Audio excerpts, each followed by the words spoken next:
Hello and welcome back. In this video I'm going to cover some of the sound, the ambient sound volumes that we can create to add sound to our scene.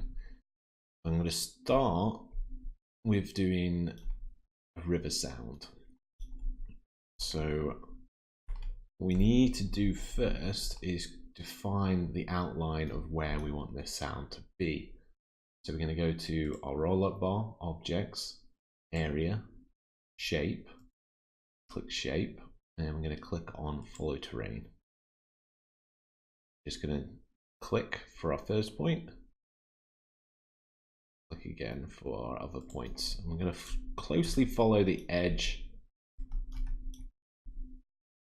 of our river. It doesn't have to be super neat, it just needs to be a rough edge.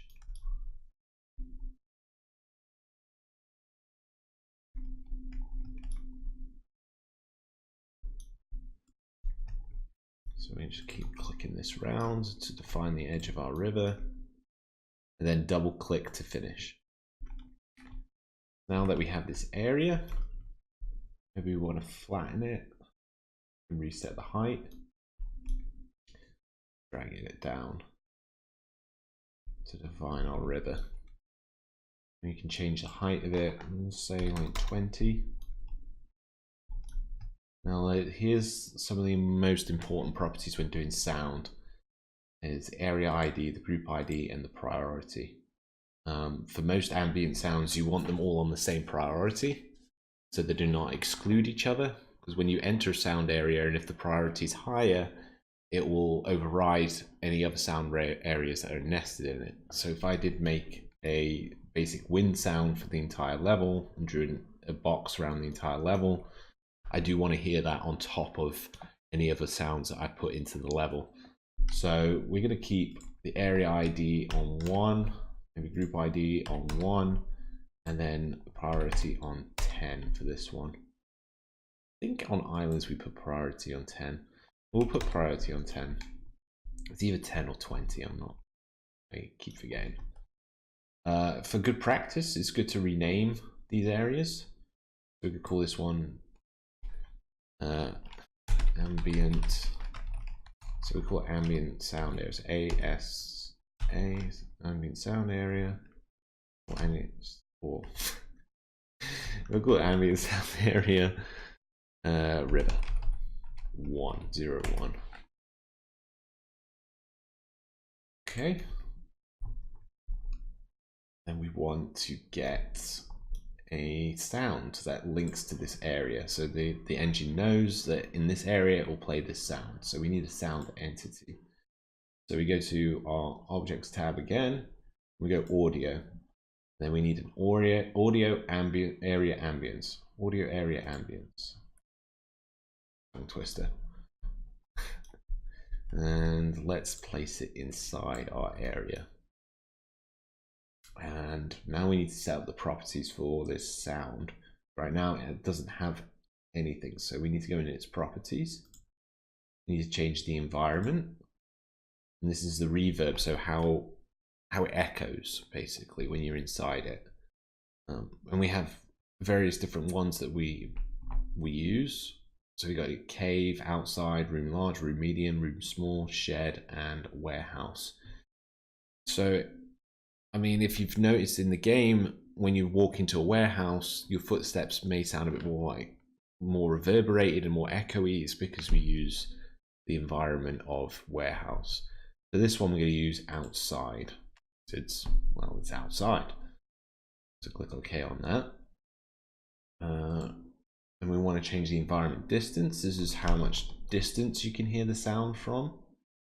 That's the same with the RTPC distance as well. So maybe we want that on 20, this one on 20, and sound obstruction, we want that on single ray. I'll explain that in a second. Let's get all these other settings set up. Let's do this in order. So we want this one on 20. Then the global RTPC, we want that on area fade. So it's in G game parameters. It's area, fade, distance. And this is just basically how the engine understands how the sound takes effect and where it takes effect. For ambient sounds, you want it on fade distance. So the closer you to it, the louder it gets. The further away you from it, it gets quieter. So we'll click that one and click OK. And then we want a play trigger. So we open. And this is our sounds library. We're going to look for river. Find river. We want our play river ambience. Click OK. And then the RTPC here.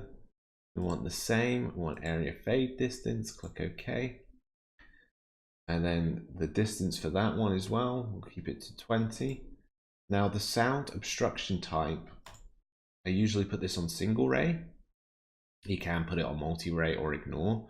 What this means is if there is an object, say this cliff, and I'm behind the cliff, the sound doesn't penetrate through this cliff. It sends out a ray towards the player and detects that there's an object in front of it and then muffles the sound. If you have it on ignore, it will completely ignore that, which is better for processing power on the sound system. And then multi-ray, which is more detailed than a single ray, but it's also doing more processes and could slow down your level. So I'm going to stick it on single ray for this one. And then the stop trigger, we want our river stop. So stop river ambience. Click OK. Now we need to link this sound to this area. We can call this audio area ambience river 1. So we need to click on our sound area that we want. And then in the properties here, you see target, and then you got pick, remove, select. So we want to pick one. So click pick, and then we click on our, and if it doesn't click very well, it's really finicky. If you hold down the space bar, which highlights all the objects, it's a lot easier to click on it. And then you should see this line that comes from the area and links to the sound entity.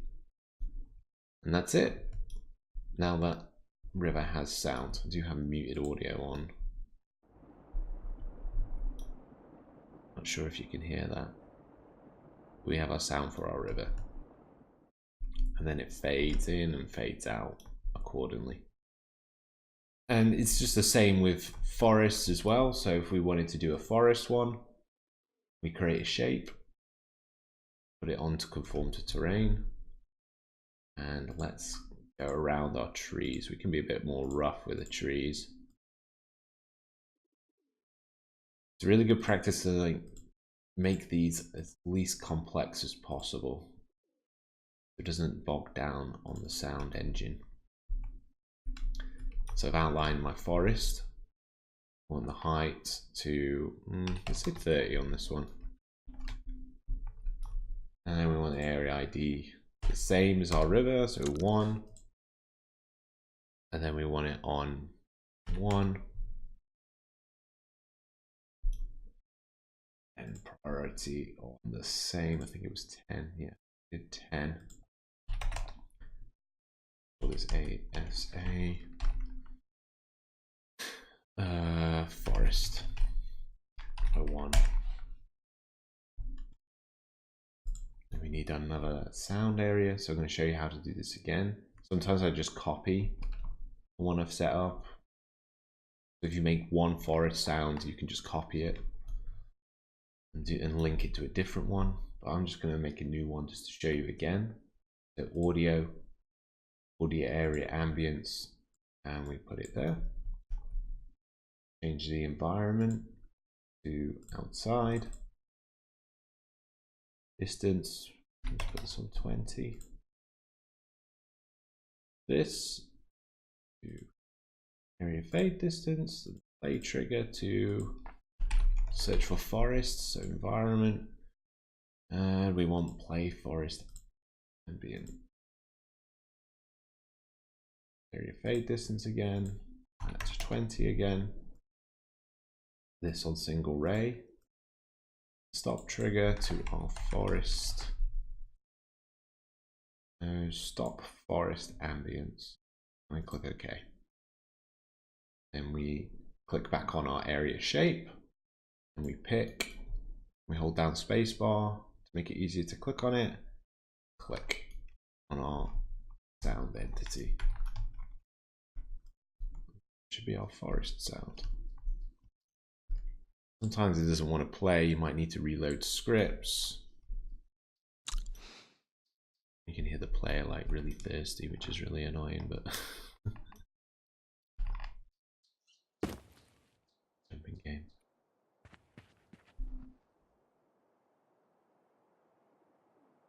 Anyway, it's there. I can hear it. Maybe you can't hear it so well because I haven't got my volume very high. And that's basically how you set up sounds. And there's different ambient sounds for different things. So you've got, I think it's mainly they're all in environment. So in the environment folder, you have all the different ones. There's ones for ocean, and there's ones for rivers, there's one for waterfall. All you need to do is create a box, area shape, and to define where you want the sound, and an audio area ambience entity. And that's basically it. And I'll leave it there for now, and I'll see you in the next one. Thanks.